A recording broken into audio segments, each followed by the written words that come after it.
नमस्कार, आप देख रहे हैं स्पेशल रिपोर्ट मेरे यानी अभिनेंद्र के साथ। इस रिपोर्ट से संबंधित तस्वीरें आपने देख ली और आप ये भी समझ चुके होंगे कि यह रिपोर्ट कितना महत्वपूर्ण है।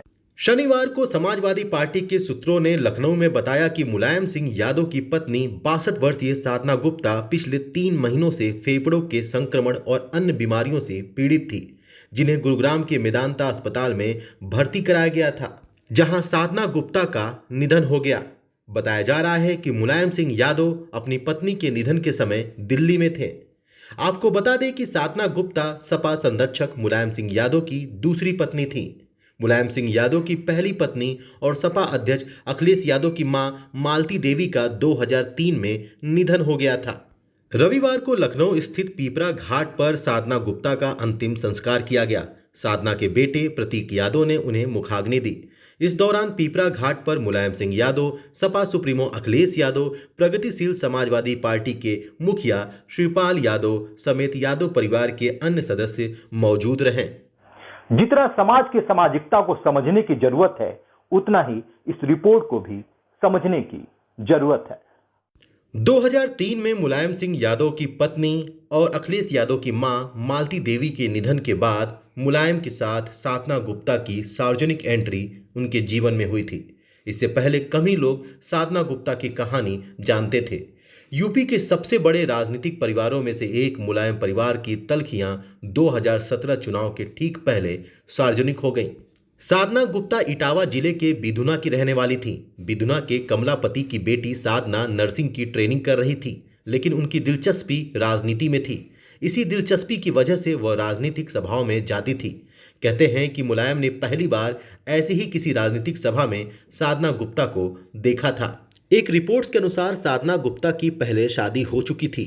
4 जुलाई 1986 को फर्रुखाबाद के चंद्र प्रकाश गुप्ता से साधना गुप्ता की शादी हुई थी। इसके बाद 7 जुलाई 1987 को प्रतीक यादव का जन्म हुआ था। इसके 2 साल बाद साधना और चंद्र प्रकाश अलग हो गए थे। इसके बाद मुलायम और साधना की नज़दीकियां बढ़ गईं।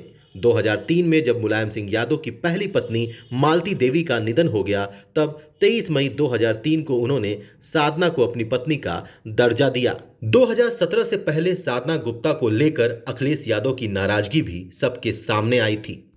असल दुनिया में इस लड़ाई का असली रूप 2016 में देखा गया, जब पार्टी पर कब्जे को लेकर अखिलेश और शिवपाल की भिड़ंत जग जाहिर हो गई। उस दौरान अखिलेश के करीबी नेता उदयवीर सिंह मुलायम सिंह यादव को एक चिट्ठी लिखी। तब उदयवीर सिंह एमएलसी थे। इस चिट्ठी में उन्होंने मुलायम सिंह यादव को बताया कि 2012 में जब अखिलेश सीएम बन रहे थे, तब साधना गुप्ता ने साजिश रची थी। जब चिट्ठी का बम फूटा था, तो साधना गुप्ता ने न्यूज एजेंसी एएनआई को एक इंटरव्यू भी दिया था। तो देखना अच्छा ही चाहेंगे, लेकिन अब जनता बताएगी कि क्या है।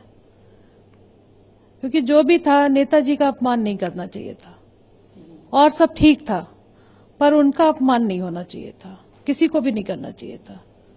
इतनी मुश्किलों से बनाई हुई उनकी पार्टी, इतनी जिंदगी भर की मेहनत। शिवपाल जी ने बहुत किया, नेताजी के बहुत काम किए, नेताजी की बहुत सेवा करी। जैसे एक छोटा भाई एक बेटा करता है, उस तरीके से करी। नेताजी का भी बहुत प्यार है उनके ऊपर। शुरू में जब बहुत गरीबी थी, तो उन्होंने मतलब किस तरीके से रात काटी है। जो मतलब दरिया बिछी होती थी, उनको ही ओढ़ लेते थे रात को।